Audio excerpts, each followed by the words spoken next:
सचिन पायलट ने कहा, भाजपा का एक ही एजेंडा है, राहुल गांधी को निशाना बनाना। इस विधानसभा चुनाव में कांग्रेस के पक्ष में माहौल देखकर भाजपा नेताओं में बेचैनी है।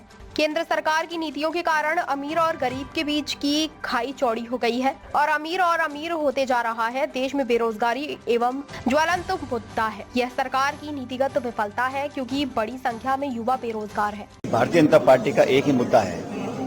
लोकसभा चुनाव में जब 400 की जगह 240 पे अटक गया आकर, अब वो सिर्फ राहुल गांधी जी को टारगेट करने का काम कर रहे हैं। मुझे लगता है कि विपक्ष की आवाज मजबूत हो रही है तो कहीं ना कहीं बेचैनी सत्ता पक्ष को होती है। हम लोग हमेशा चाहते हैं कि जो दबे कुष्ठ लोग हैं, गरीब हैं, किसान हैं, जो मध्यम वर्ग है, उनकी बातों को हम सदन में रखें, सदन के बाहर रखें। लेकिन एक ही एजेंडा है भारतीय जनता पार्टी का कि हर इशू पर, हर मौके पर राहुल गांधी जी को उनको क्रिटिसाइज करना है, उनके खिलाफ बात करनी है। अब विधानसभा के चुनाव चल रहे हैं, जनता का जो माहौल है, जो मुझे लग रहा है वो कांग्रेस के पक्ष में है।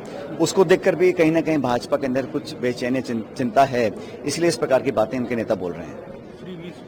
सर, आपका क्या मानना है फ्री बीज को लेकर? मुझे लगता है कि इस देश में बहुत ऐसे लोग हैं, करोड़ों की तादाद में, जिनको सरकार के सहयोग, सहायता, समर्थन की जरूरत है और मिलनी भी चाहिए।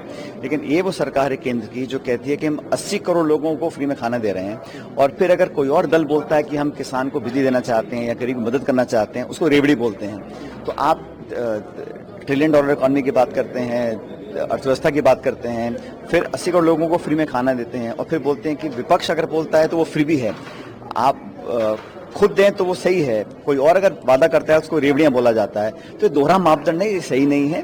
मुझे लग रहा है कि इस केंद्र सरकार ने जो नीति निर्माण किया है पिछले 10 सालों में, उससे खाई बहुत बढ़ गई है, अमीर गरीब की, गांव शहर की। खरबपति करोड़पति लगातार बढ़ रहे हैं, लेकिन जिन लोगों को 2 जून की रोटी नसीब नहीं हो रही, उनकी तादाद बढ़ रही है। तो खाई बढ़ रही है अमीर गरीब की, वो बहुत बड़ा चिंता का विषय है।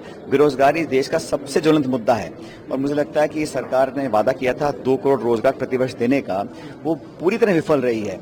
और उसी का परिणाम है क्या, जनता में गहरा संतोष है, खासकर युवाओं में। जो शिक्षित नौजवान है, लड़के लड़कियां हैं, उनको नौकरियां मिल नहीं रही हैं। तो सरकार की पॉलिसी फेलियर है कि रोजगार उपलब्ध कराने में बिल्कुल नाकामयाब रहे हैं। किसानों को लेकर सर आपका क्या मानना है? वो प्रोटेस्ट पे बैठे हुए बहुत दिनों से, आप बोल रहे थे किसानों की आवाज सुनने वाला इस सरकार में कोई है ही नहीं। इतना बड़ा आंदोलन हुआ, 3 काले कानून उन्होंने पारित किए, फिर विड्रॉ करे, सैकड़ों लोगों की जान चली गई, महीनों तक राजधानी को घेर के लोग बैठे रहे, उन पे लाठियां चलाई, गोलियां चलाई, बम बरसाए, आंसू गैस चलाए, उन पे मुकदमे करे, उनको उग्रवादी कहा गया। इस तरह का बर्बरता वाला जो व्यवहार किसान के साथ कर रहे हैं, उसका खामियाजा भाजपा को भुगतना पड़ेगा। हम सब लोग किसानों के साथ हैं, उनकी सारी बाजी मांगों के साथ हैं, और हमारी पार्टी ने वादा किया था कि हम सरकार अगर बनाते तो एमएसपी पर हम कानून बनाने की हमने बात की थी। वो आश्वासन लोगों ने किया, मैनिफेस्टो में लिख कर दिया था। आज भी सरकार किसान की मदद करने से परहेज करती है और हमारे अन्नदाताओं का